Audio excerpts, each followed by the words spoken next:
Akashvani presents Morning News.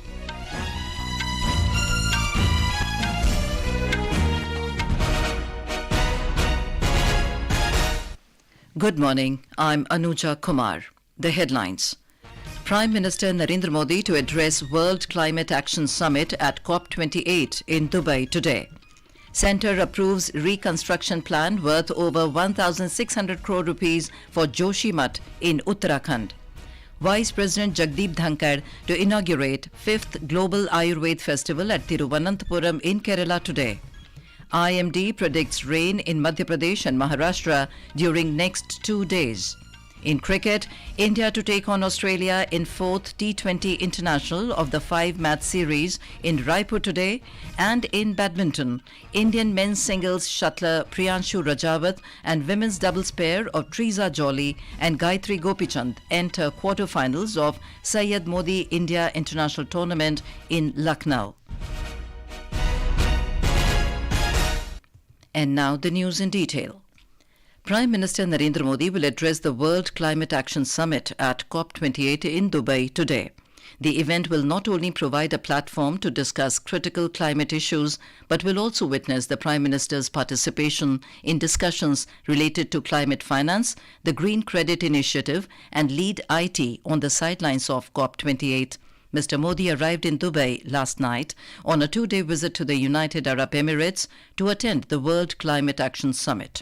COP28, a crucial gathering for global leaders committed to tackling climate change, offers an opportune moment to assess the progress achieved under the Paris Agreement. Additionally, it aims to outline a strategic roadmap for future endeavours in the realm of climate action. Our correspondent has filed this report. This marks the Prime Minister's 6th visit to the United Arab Emirates, where he was warmly received by the members of the Indian community upon his arrival. Today, Prime Minister Modi is set to deliver a keynote address at the opening session of the World Climate Action Summit at COP28. Following this, he will participate in the ceremonial opening of the high-level segment of the heads of the state. Additionally, the Prime Minister will attend a high-level event co-hosted by India and the United Arab Emirates. This collaborative initiative, based on the Green Credit Program introduced by the Ministry of Environment and Climate Change last month, aims to incentivize individuals, industries and local bodies for their voluntary environmental actions. Another significant side event that will be attended by the PM is a launch of the Lead IT 2.0. This event is co-hosted by India and Sweden. This is Vinod Kumar from Dubai for Akashvani. Prime Minister Narendra Modi has said the GDP growth numbers for the second quarter of this financial year display the resilience and strength of the Indian economy in the midst of such testing times globally. In a social media post, Mr. Modi said the government is committed to ensure fast-paced growth to create more opportunities, rapid eradication of poverty, and improve ease of living for the people.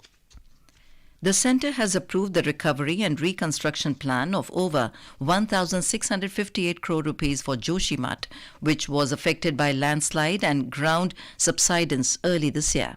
A high-level committee under the chairmanship of Union Home Minister Amit Shah approved the plan. Under it, around 1,080 crore rupees of central assistance will be provided from the recovery and reconstruction window of the National Disaster Response Fund. The Uttarakhand government will provide over 126 crore rupees from its State Disaster Response Fund towards relief assistance. It will also provide around 452 crore rupees from its budget. In a statement, the Union Home Ministry said the recovery plan for Joshimath will be implemented in 3 years, following the best practices, Build Back Better principles, and sustainability initiatives. On the third day of her visit to Maharashtra, President Draupadi Murmu will present the President's Colour to the Armed Forces Medical College, AFMC, in Pune today. She will also virtually inaugurate the Armed Forces Centre for Computational Medicine, Pragya. President's Colour, also known as Rashtrapati Ka Nishan, is the highest honour that can be bestowed upon any military unit. AFMC is celebrating its Platinum Jubilee this year, and the award is a testament to the glorious 75 years of AFMC's exemplary service to the nation. The President will arrive in Nagpur this evening on a 2-day visit. More from our correspondent. President Draupadi Murmu will address the 75th anniversary function of Government Medical College GMC Nagpur this evening. Governor of Maharashtra Ramesh Bais, Chief Minister Eknath Shinde, Union Minister Nitin Gadkari, Deputy Chief Minister Devendra Fadnavis will be present on this occasion. 4 distinguished alumni of this college will also be felicitated to mark the Platinum Jubilee celebration. President will also inaugurate the lecture theatres and oval garden constructed in the college premises. Dhananjay Wankhede, Akashvani News, Nagpur. Vice President Jagdeep Dhankhar will inaugurate the 5th edition of Global Ayurveda Festival in Thiruvananthapuram in Kerala today.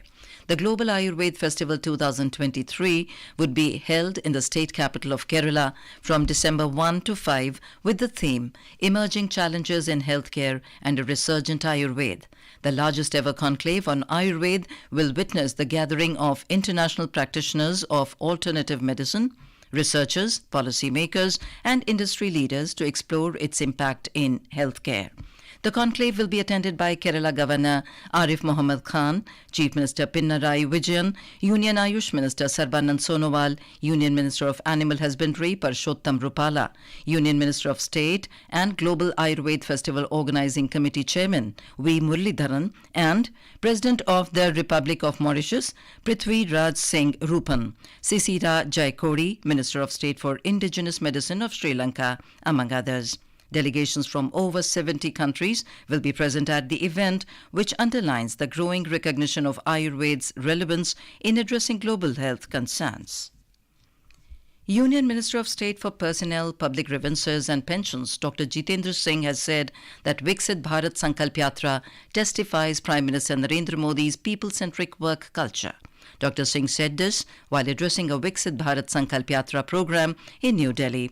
He said Prime Minister Modi will always be credited for having introduced a new work culture in the country, wherein each of the poor and public welfare schemes were designed in such a manner so as to reach the last man. The Viksit Bharat Sankalp Yatra has been taking place in the rural and urban areas in Tamil Nadu. Last week, the Yatra was held in districts where there were more tribal areas.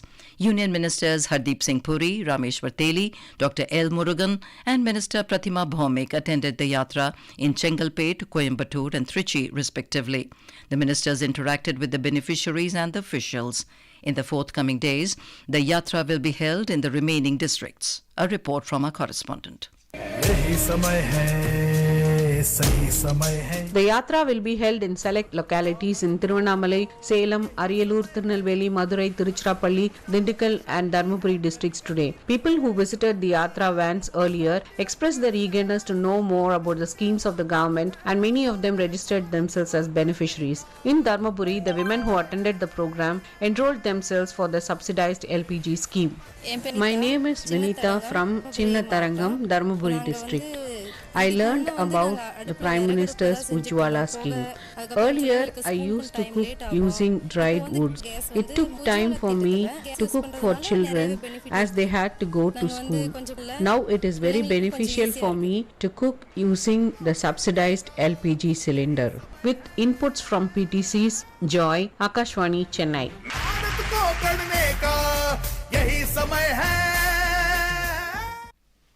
Jal Shakti Ministry will organize Jal Itihas Utsav in New Delhi today. It aims to raise public consciousness about safeguarding water heritage sites, creating a sense of ownership among the masses, as well as promote tourism. The grand event marks the culmination of Water Heritage Fortnight being celebrated in various districts across the nation at 75 natural water heritage structures.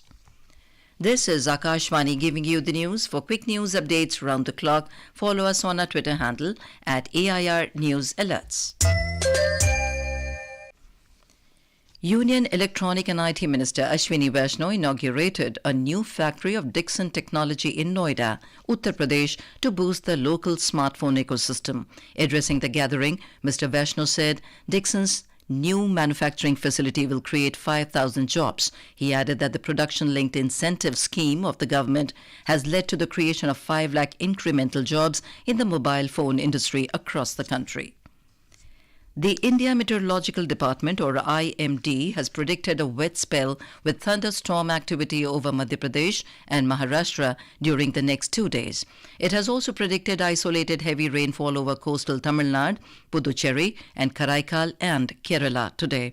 The Weather Office has forecast light to moderate rainfall at most places, with isolated heavy to very heavy rainfall over south coastal Andhra Pradesh on the 3rd and 4th of this month.